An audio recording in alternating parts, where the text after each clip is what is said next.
Hello. Good morning. Morning. Hi. Hi. So, welcome to the DIFC Blockchain Week. Uh, we are here today to speak Social about distancing. the blockchain trilemma. I'll get straight down to the point because we have 1 hour between us and we have a lot of things to cover. The blockchain trilemma, I'm the person who would ask the questions mainly because I'm the most ignorant among these three. But the blockchain trilemma addresses the challenges that developers face when developing blockchains. Now, there are three aspects to this. One being decentralization, second being scalability, and third being security. So the trilemma presents a case wherein often when developing these blockchains, it is seen that one of the facets gets compromised at the expense of the other two. So if you have a better decentralization and scalability, then security somehow is compromised or vice versa. So here today, we're going to be discussing about how to address this, what is this trilemma, and what are the challenges it poses and how we can overcome them. I'd like to introduce the panelists, Samir Sotur, the founder and CEO of Square Circle Global. With over 20 years of experience in technology, strategy, innovation, business development, and international market expansion, he founded Square Circle Global in September 2014. He has worked as a technology transformation expert for large enterprises in oil and energy, aviation and mobility, government and citizen services, and healthcare sectors to drive innovation and operational efficiency. He is a certified innovation assessor, a business strategy coach, and an innovation contest and hackathon expert. Samir has been working with governments and corporations in the Middle East on innovative challenges and hackathons, utilizing artificial intelligence, deep learning, and blockchain technology for the past 10 years. Additionally, he was a member of the Global Blockchain Council, a unit of the Prime Minister's Office, Dubai, established in 2015 to support Dubai's Vision 2021 for smart cities. Since Feb 2020, Samir has taken on the role of Founders Institute Regional Operations in the GCC region. Satish Jaykumar, an entrepreneur by nature, has been pushing the boundaries in all facets of technology for over 20 plus years. His hands on style is a great benefit and motivator as he can steer and lead project teams to deliver maximum value back to the business. With a proven track record of project delivery over long distinguished career with Emirates, where he established himself as a genuine leader of the aviation industry for innovation and world firsts. Satish has specialized his skills in rapid prototyping, proof of technology, minimum viable product, innovation leadership, thought leadership, project management, partnerships, startup ecosystem management, and the like. He's a second-time tech startup founder and is currently working on VHive, an app in an app experience for business and digital entrepreneurs. My name is Rohit, and I am the founder of 10 Leaves and 10L Technologies. And we provide value added consulting in the fintech space with a focus on regulatory authorizations. So today we will have a discussion. It's not going to be a slideshow. We're going to have literally 3 slides only. But the focus of the approach is to take up one topic, decentralization, scalability, and security, and have a discussion wherein Samir presents a business case and Satish addresses the technical aspects. So, Samir, we spoke about this yesterday. Decentralization. I think the blockchain system is all about decentralization. The whole concept of democratizing this is the centralized aspect of decentralization. And what I see is that because decisions are made by consensus, it has to go through multiple nodes before it is verified. How do you see that as a challenge? How do you see that as something which can be implemented, given that the technology is still developing? So I'd like to know your thoughts about it. Sure. First of all, good morning, everyone, and thank you very much. The expo is getting nearer, so we're all excited. Welcome, fellow panelists, and happy to be here during the DIFC Blockchain Week. My experience in blockchain actually started since 2014 when the first event, the Dubai Blockchain Conference happened. And since then, I've been involved not very actively, but doing some good quality projects on the side. So my understanding of decentralization, as I've seen, given the scenarios and what implementations have been done so far, and how the government corporations are actually looking to scale is I would like to actually present 3 different business cases. And I would like to start with a, a business case around aviation, right? And a lot of because my co-panelist Satish comes from that industry, so I'd like to kind of kick off with aviation. While a lot of interesting stuff is happening in terms of loyalty and tokenization in aviation, but a global adoption of real solutions on blockchain technology, because still the technology is under development and testing is happening, while full-fledged implementations are not are not happening every day. So some of the examples are in the aviation sector are check-ins, document authentication, and stuff like that.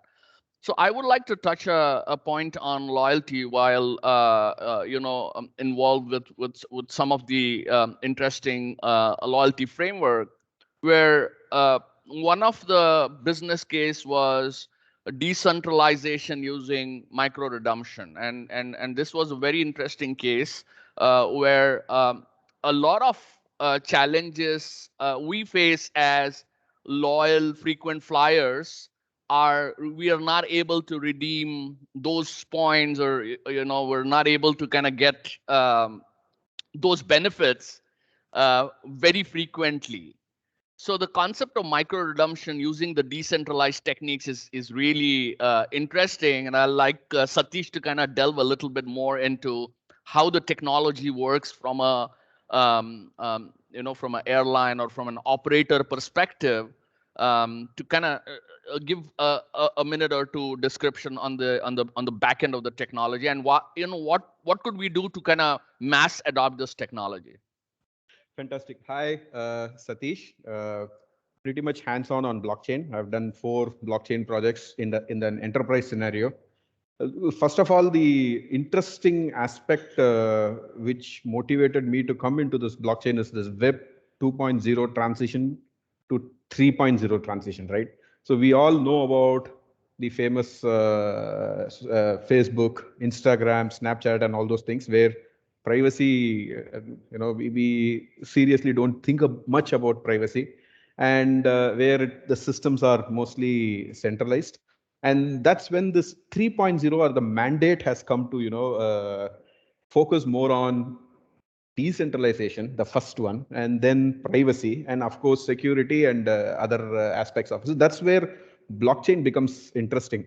But like you rightly said, in an enterprise scenario, so we have done 4 projects. One was loyalty, to see how cross redemption can happen between loyalty programs. Currently, you are soft locked within a specific loyalty program. Starbucks, redeem it in Starbucks, and if Starbucks has a partners, then go and enjoy with those partners. But if they don't have a partner and I want to redeem it in some other place, let's say Raju Omelette for a cutting chai, that doesn't work out. So that's where blockchain, adds this decentralization concept of. But what I have seen is so far, there are 2 major challenges when it comes to decentralization. One is, of course, the scalability aspect of it, and second is ownership. So the few projects which we did, where we intentionally involved government bodies from other countries. Okay, so let's say, for example, we took an customs department from India and some government organizations from this region, and customs and other organizations from Tbilisi. The first challenge, guess what would have been the first challenge? Who will host the node? Okay, so that question started coming. So the fundamental premise of blockchain is, boss, you don't own the node. The node is decentralized. But in an enterprise scenario, more than proof of work, people start focusing more on proof of stake.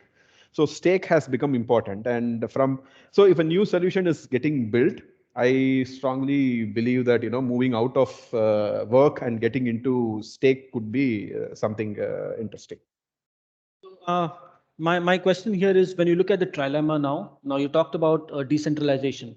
how does it compromise on scalability and security? What do you see is the challenge when you're implementing something like a decentralized node project? And do you compromise on scalability? How do you address that challenge? So on the scalability part, I would like to take a specific example about remittances.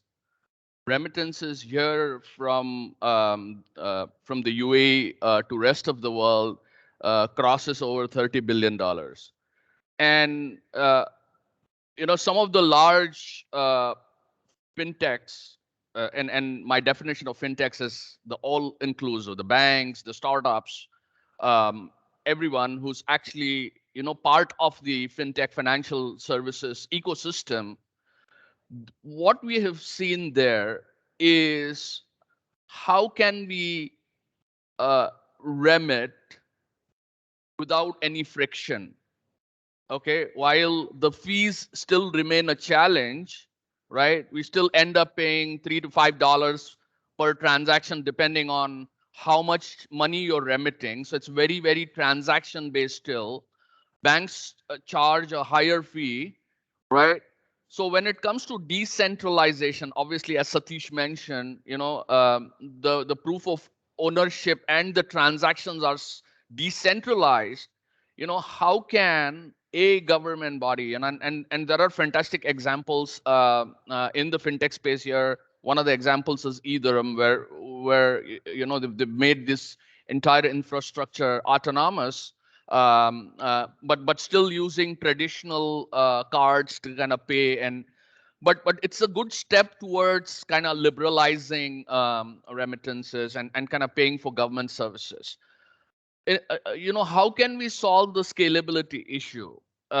If again, it's the challenge lies within how can these different stakeholders, as we say, proof of stake, can come together, at least form one consortia to kind of beta test remittances which are friction free, reduce the cost of ownership of a transaction. Again, the central bank has to come in picture, the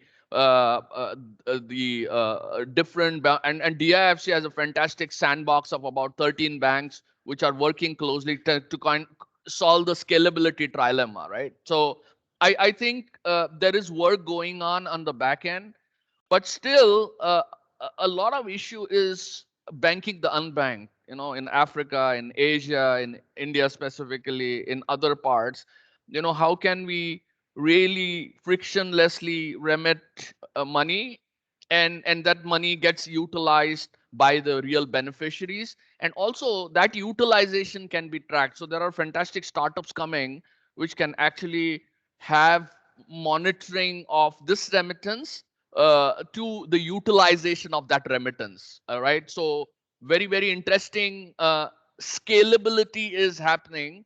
And startups and government bodies are trying to kind of come together to solve the scalability trilemma. Well, I mean, there's a technical question right there. I read somewhere that Visa is able to, let's say, process 65,000 transactions per second.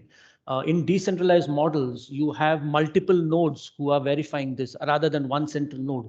So obviously, there is a speed issue. So how do you, from a technical standpoint, look at solving that? That's a fantastic question, and it's a classic question which has taken a new shape. So during the waterfall project development lifecycle model, during the product development lifecycle model, we always used to compromise between three things, right? Quality, budget, and time. So if you want quality and you want it fast, then budget will be extremely high. So that thing, it still exists in this topic as well. So if you want decentralization, then scalability becomes an issue. Direct proportion. Security, I understand. We will come to that slightly later. But the moment you say that Visa is able to do 60,000 transactions per second, I can definitely talk about few new blockchain frameworks which has come in the market.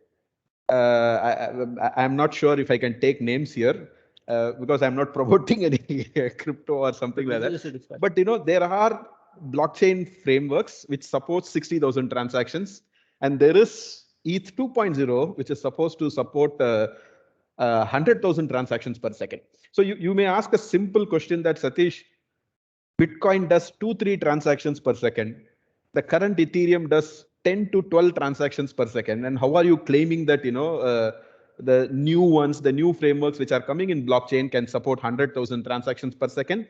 It's not a mind shift, it's an architecture shift, huge shift in the way the fundamental blockchain. We all know about Bitcoin, pretty well. Okay, so I mean, many of you would have stocked that in your wallet, and many folks here have become millionaires, blockchain millionaires, Bitcoin millionaires. So in Bitcoin, the concept is very simple, right? It's a layer one architecture. So we three are the participants. We three have nodes. We three are called as miners. And our job is, those people, they do the transaction. We three have to vet it.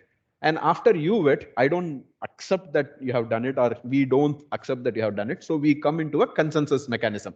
So that's where it takes time. Okay, so for his software and my software to, so basically you do the guess, the nonce it is called as, right? So you guess that, and we check whether you have guessed it right and whether you have arrived at that number. So obviously by design, this takes time. So now the only way to increase the scalability is to change the architecture. So now the new ways of blockchain solutions have started focusing on not just proof of stake that reduces the number of participants in the who validate, but they have introduced the concept of validators. Okay, so they have started trusting humans again.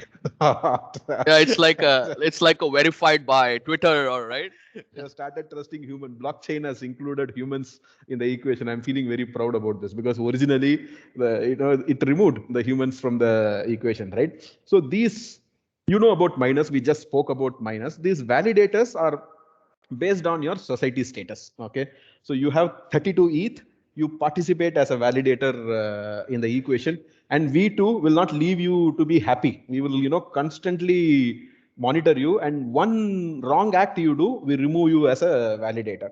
So the algorithm has shifted from this mining mathematical guesswork concept to this validator concept. In validator concept, what happens is, your job is to validate a side chain. Okay, so we all know about the main chain, and we all know about side projects or colored coins, right? So where people take something in a side chain, but this side chain has a completely different meaning. So the meaning is, you all know about sharding. Sharding is pretty old technology. Whenever a big enterprise, let's take McDonald's for example, and it is there in India, Dubai, Malaysia, Singapore, and all those places. Now, I want to have a consensus of the data in my central location, which could be New York or wherever. So I follow the concept of sharding implicitly today. Okay, so where you have the same schema, but you focus only on Dubai data. You have the same schema, you focus only on Malaysian data. So that sharding concept is coming back to this new blockchain architecture, where the side chains will have details about one specific domains, and then that gets rolled up to the primary chain, and the validator, he does that job. So in this act, what happens is, so you all know that the smart contract, which is the holy grail of this whole blockchain, where you are able to run a program in a network. Okay, so which validates who we three are and what value is being transferred from A to person B, and going and recording that in a ledger, right? So that smart contract, ideally, as per the original blockchain algorithm, has to run in layer one itself. But now that is moving, and it is moving to the master node, and the side chains won't run the smart contract. So the moment I say side chains won't run smart contract, what is happening? I'm saving a lot of time.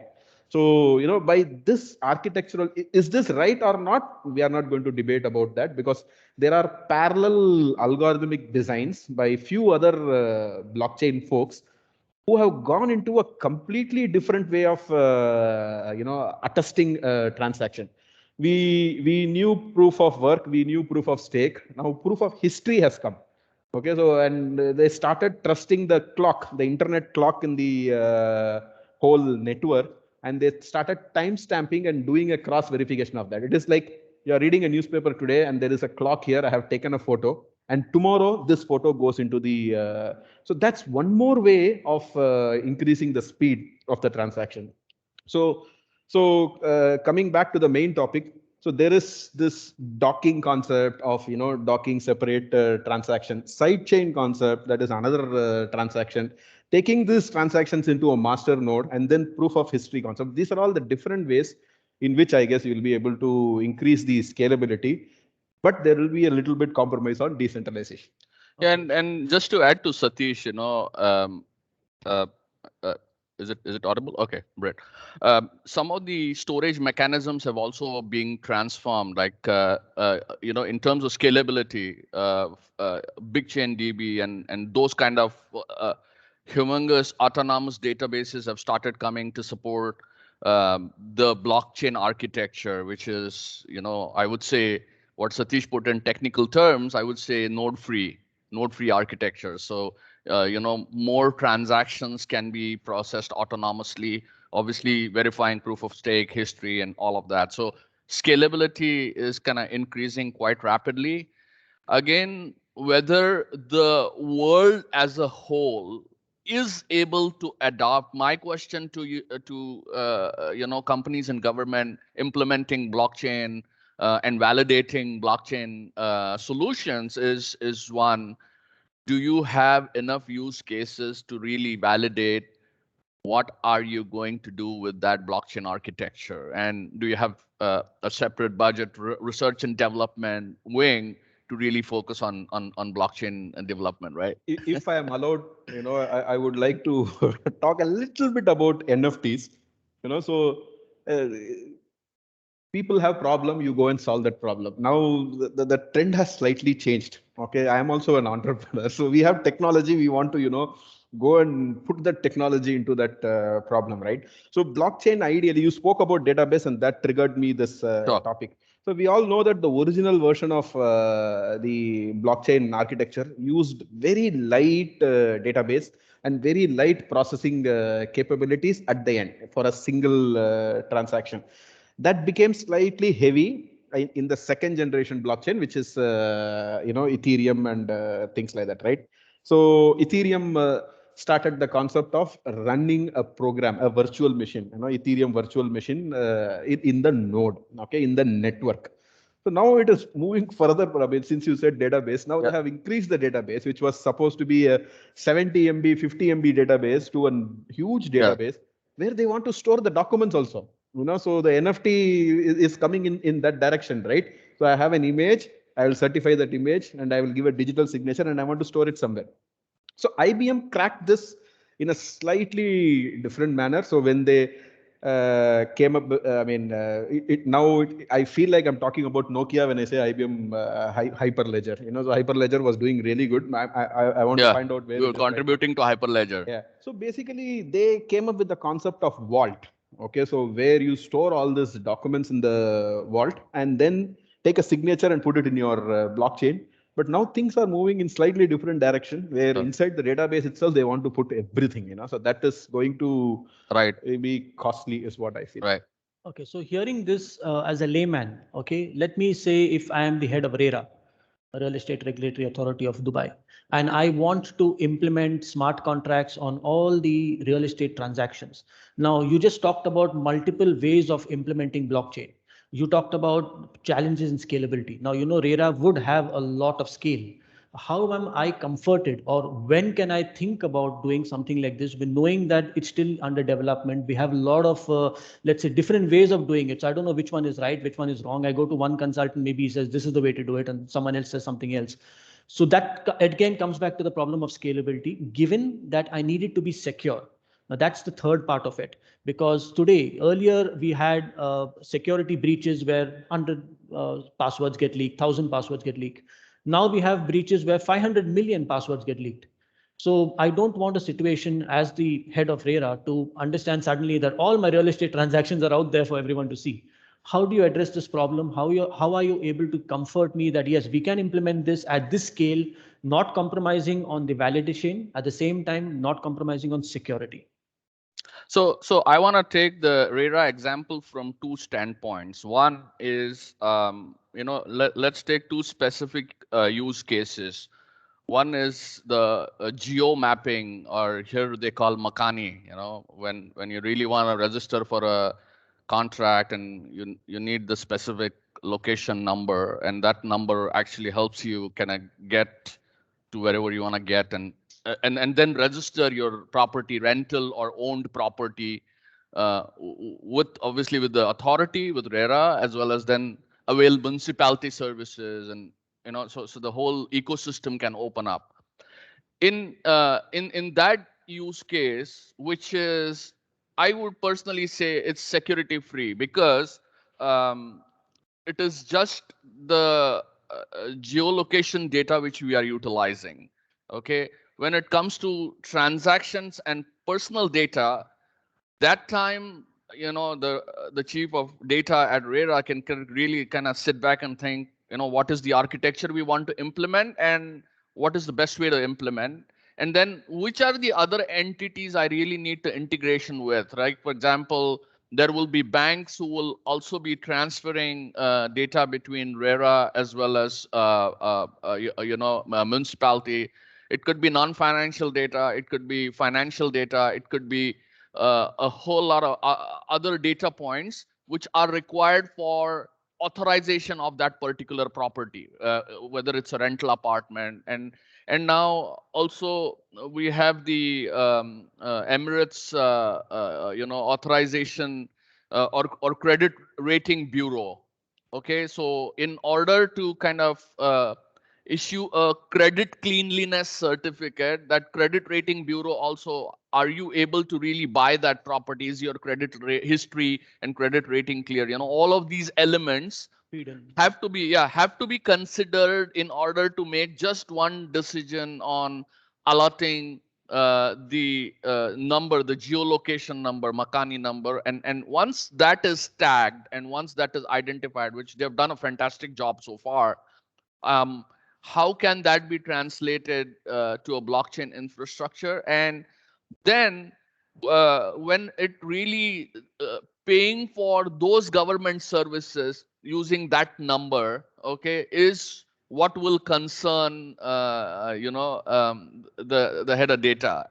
And so now the interfacing, because these are all local entities, and it's very hard, I would say, unless it's a hacker within, to kind of play with the local data, and this has happened, by the way.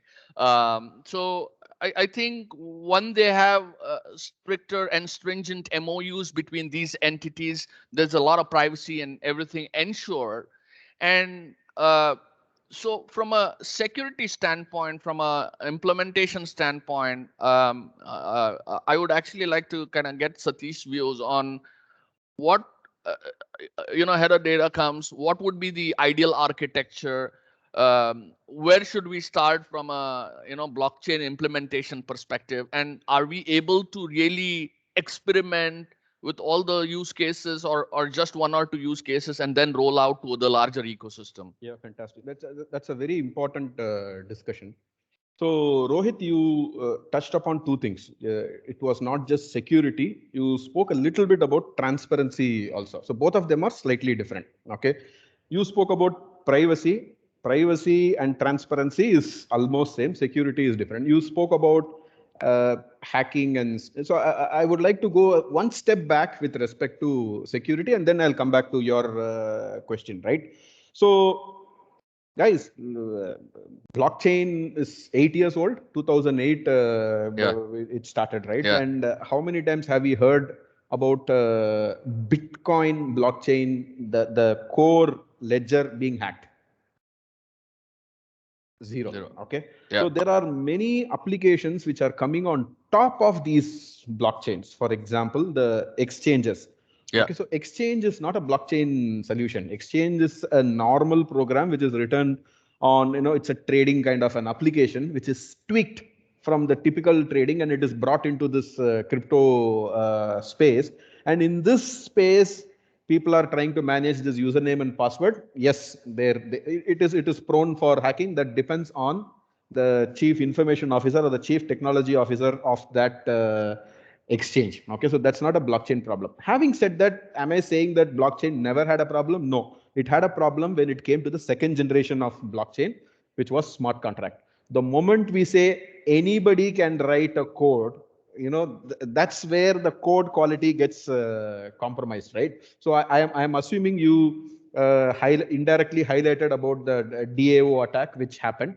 So DAO was new at that point in time, right? And see, technology is there for hundreds of years. We need to be little bit forgiving to blockchain because the DAO was new and it was a new attempt to allow anybody, any of us, for example, Rohit, you do a brilliant job in Trend Leaves in ADGM, managing several startups and their important documents, right? You can take a decision to write a smart contract for yourself and put all our documents in that. I'll come to the transparency slightly later, but that's in your hands. So if I am allowing you today to do that in a decentralized manner and in a scalable manner and with a little bit of transparency, then it is prone to error is what I'm trying to highlight. The DAO was one such example where it was, I mean, many of you may know, it was a simple variable declaration issue. And the guy, he figured out that, that variable can be instantiated to another variable.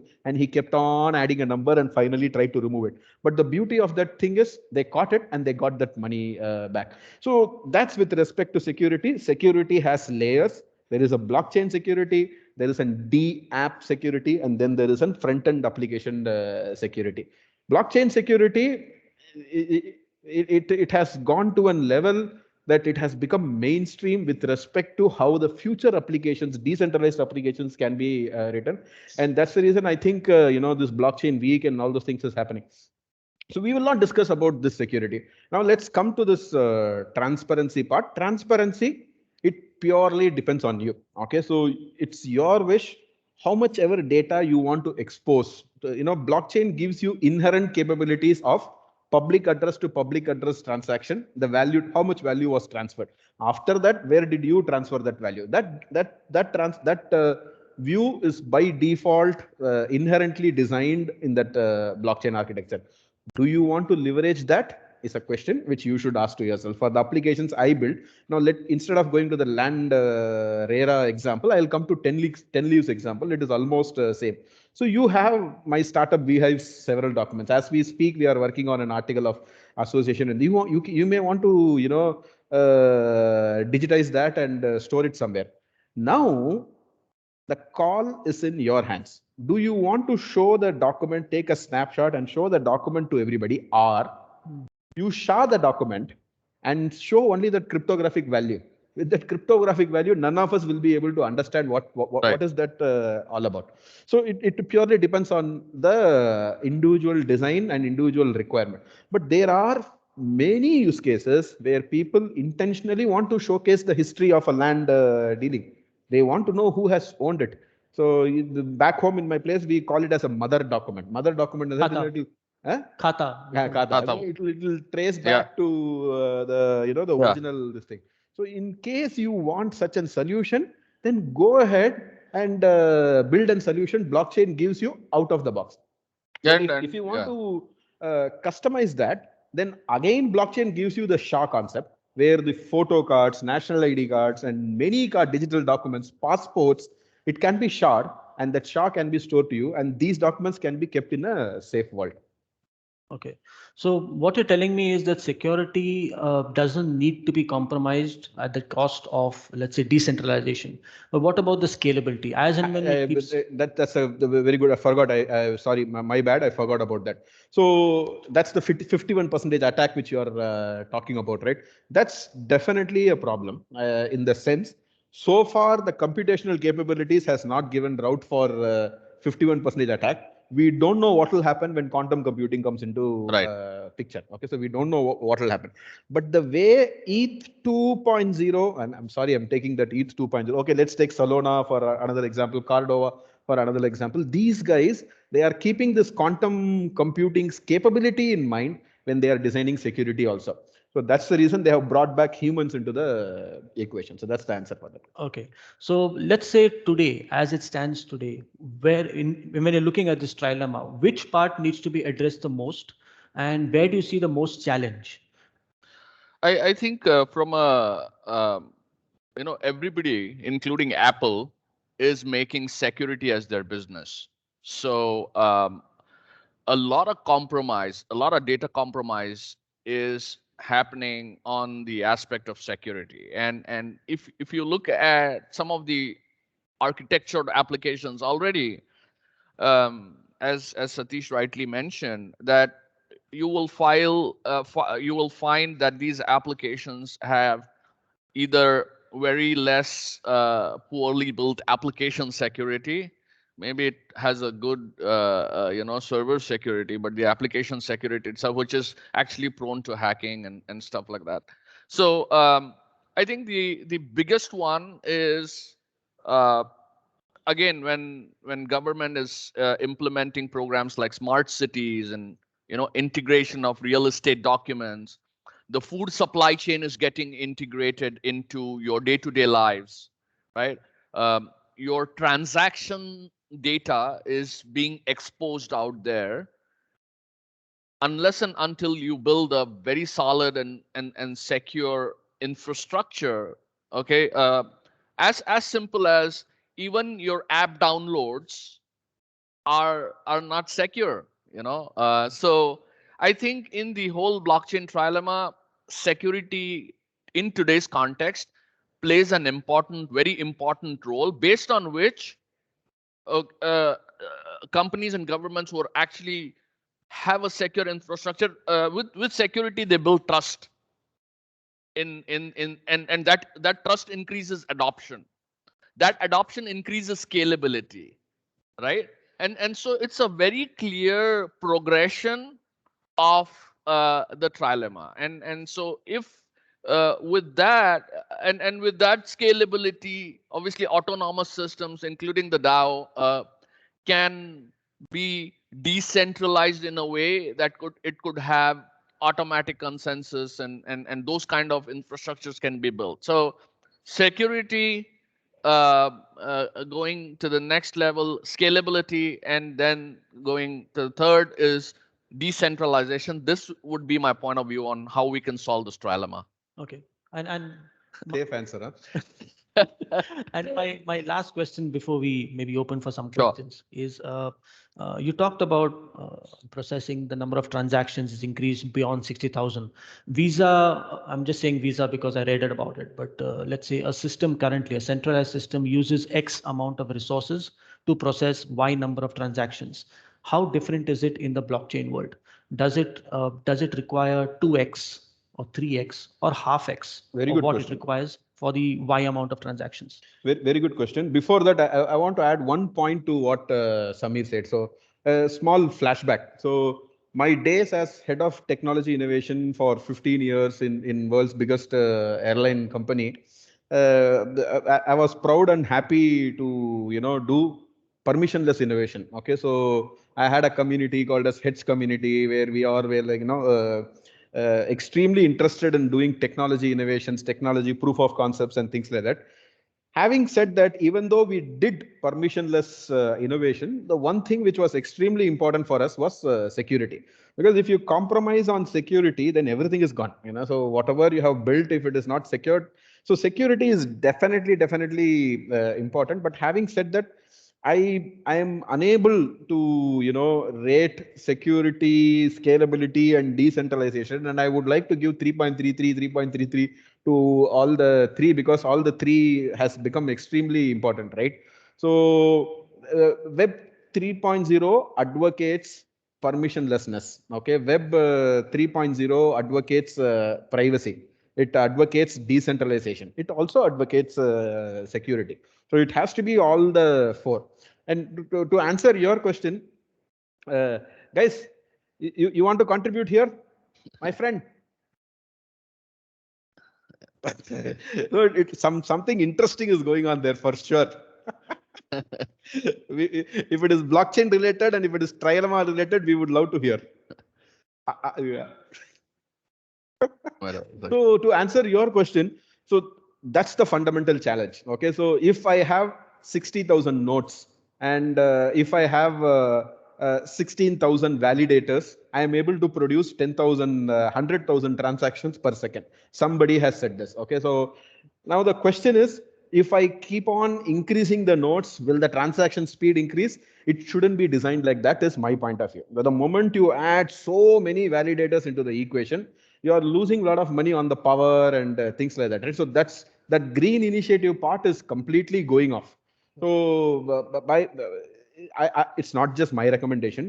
Many folks, many architects, chief architects of blockchain from many big companies have come together, and they are working on an initiative where they would like to restrict the number of validators to an set level for the number of transactions, so that it is green to some extent, greater green than your blockchain and ether, where it was draining all the where it increased the cost of GPU, and everybody started buying GPU. From that mode to this mode. So ideally, we shouldn't be increasing more number of nodes to push increasing the number of transactions. Maybe currently I think we are in the third phase of blockchain. Bitcoin, ETH 1.0, now ETH 2.0, Cardano, Solana, and Cardova, now all these things. Maybe, I don't know, as the computing thing increases, maybe the architecture may change. Okay, perfect. We have time for a couple of questions. If anyone has any questions, feel free to ask. No? Perfect. Well, I think that's all we have time for today. But I think the takeaway is more of a question, maybe a challenge posed to blockchain enthusiasts on how they are able to balance these three critical aspects on any kind of blockchain implementation. And as with any emerging technology, questions abound. But as long as the answers keep coming, I think there's only one way, and that is forward. So thank you so much for your time. Pleasure speaking with you, Satish. Same here. Thank you. Thank you all. Thank you for coming. Thank you guys for coming. Thank you. Bye-bye.